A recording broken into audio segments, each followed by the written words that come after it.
Hi everyone, this is Chill Kong. This is MommaKongSays, and it is our December version. Again, I'm migrating everything over to a blog, and so I'm gonna put out this video just in the meantime before I put everything up onto the blog. Again, thank you for listening. If you do like, please click on the subscribe button, as well as click like, the thumbs up on the video if you like it. This is the December Mama Kong, and here we go.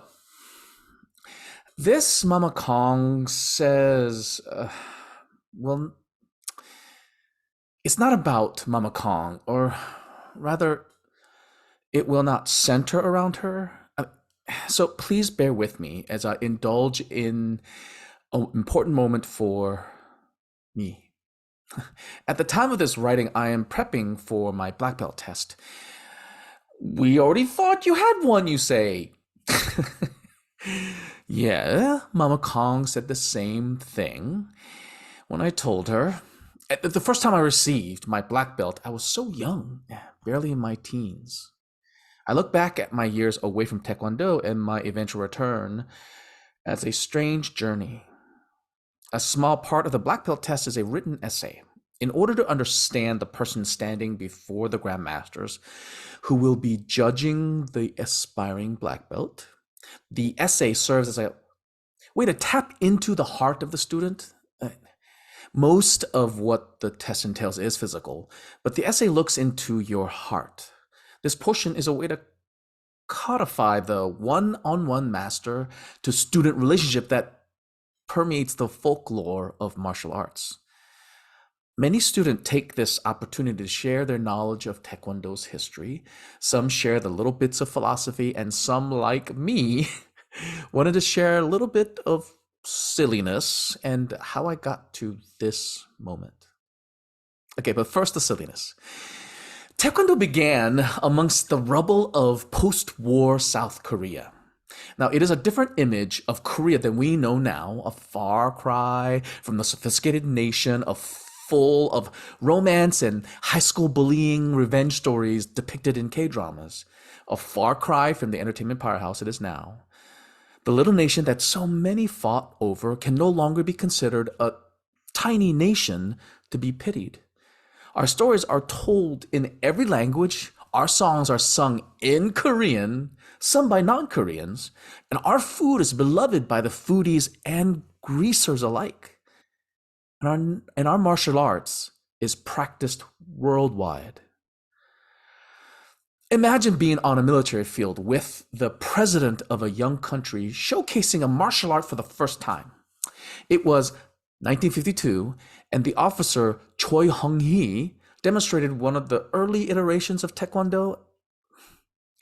I can just see that post-battlefield, like the one in Taekoki in a 2004 movie about the Korean War, where a war-hardened group of young men in their military fatigue show off their board-breaking and Taekwondo forms. It must have been nerve-wracking and awe-inspiring to witness. Imagine trying to explain where Korea and Taekwondo will be almost 80 years later to them. I mean, yeah, they'd all laugh at you with a smirk of confidence that would be so unwarranted then, and yet so Korean now. There are many folk tales about the origins of Taekwondo. Forms from Japan, philosophy from China, order from the US. All of them seem true, but I think about the people at that time. Surviving an occupation, then an international war, then another war against their own people. Those terrible short decades reminded me of a poem in Itaewon class, I Am a Diamond. As a nation, Korea was seared, beaten, left in the darkness, and still found a way to shine. That was how I saw that moment on the military field in 1952. Yeah. President Rhee called whatever he saw as Taekwon, which it wasn't. But, okay.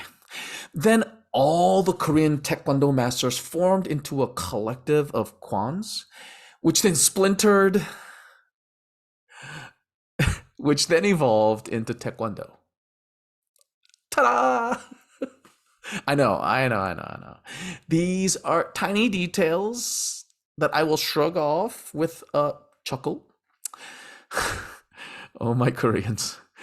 The chaotic origins of Taekwondo is funny, but not the point of the story. Many of you know that for most of my adult life, I ran away from my heritage, from my Koreanness. Part of that was a sense of shame for feeling different in a small town in Virginia. Most of it was self-loathing that was connected to never feeling like I fit in anywhere. It took years to understand that I could not escape or face my name or everything else that came with who I am now. I had taken Taekwondo in my high school years, but like all things back then, I lost touch with everything I learned. I spent my young Taekwondo days as a boastful martial artist. I was physically gifted, mentally gifted. Everything felt easy to me back then.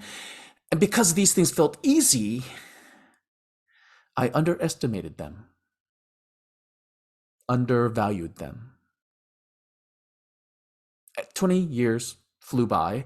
Career and other martial arts became more important. I continued to study the art form, finally finding remarkable martial artists who reminded me about the importance of taking martial arts seriously.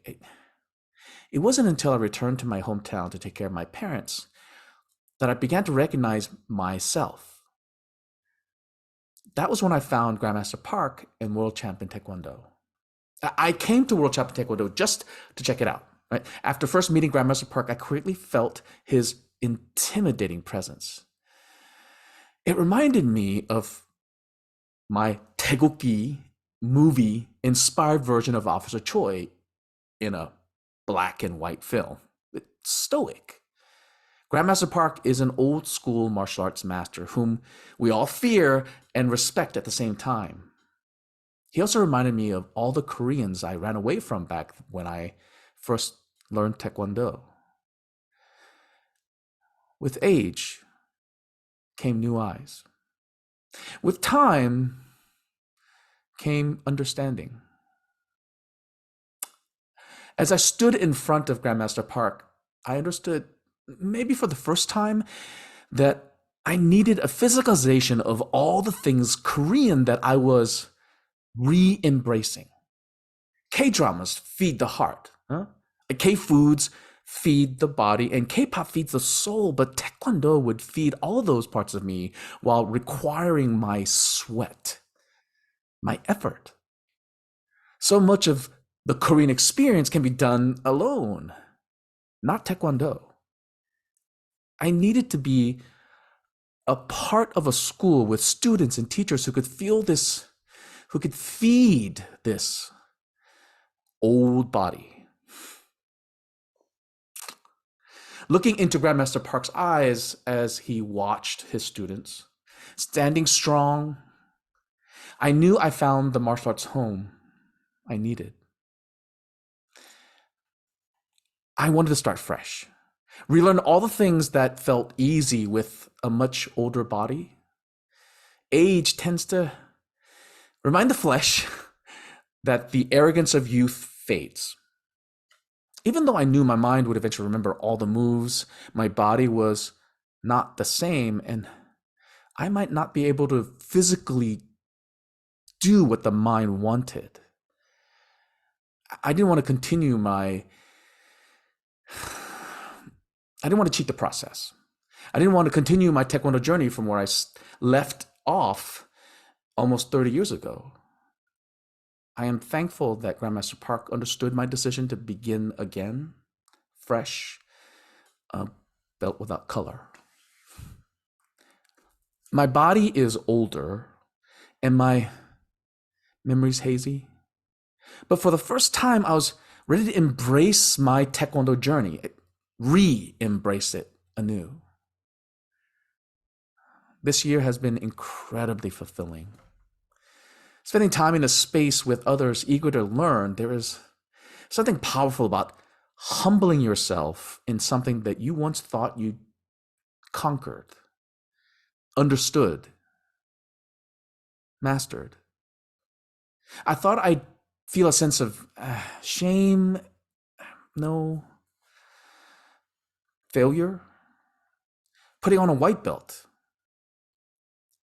But a quickly approaching color belt test, my first color belt test, reminded me that I needed to prove that I was in the right place, on the right path, with the right mindset, and ready for the journey ahead.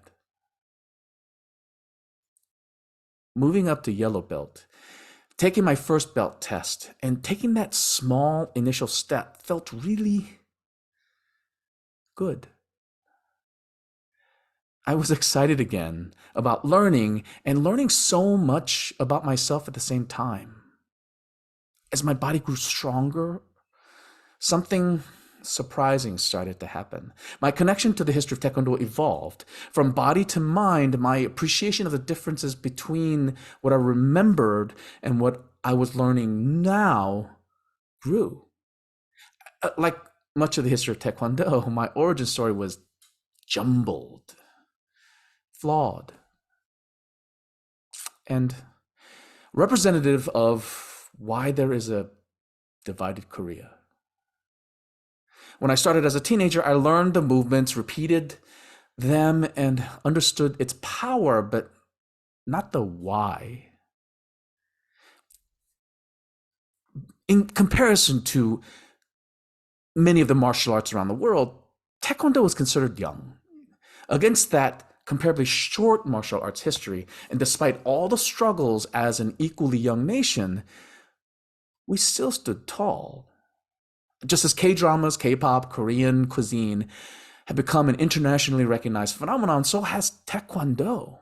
I mean, in less than 80 years, Taekwondo rose from a country in ruin into an international martial arts form. It speaks to the deep understanding of the Kukkiwan organization and why it focused on connecting the fist and the feet with the mind. See, there are times when I go back to that moment with the president and the officer.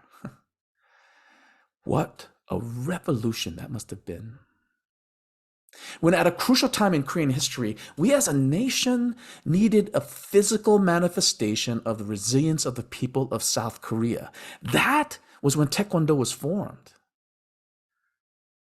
All these moments that define the history of Korea and Taekwondo, it is that mix of passion and pride, that mix of confusion and clarity, that mix of mind and body that reminds me that my journey has only begun. I look forward to learning so much more about myself in Taekwondo. And much like how I felt after my first black belt test, I'm excited about taking my first true steps as a forever novice.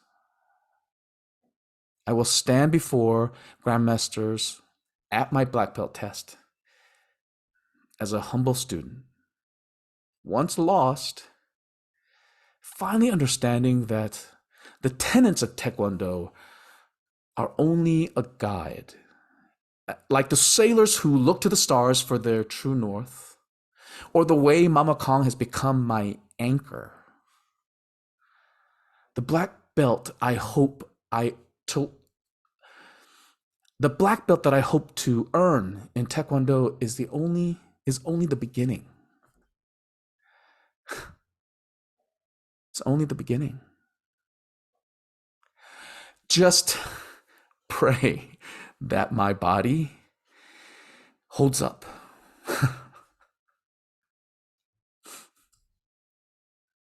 Thank you.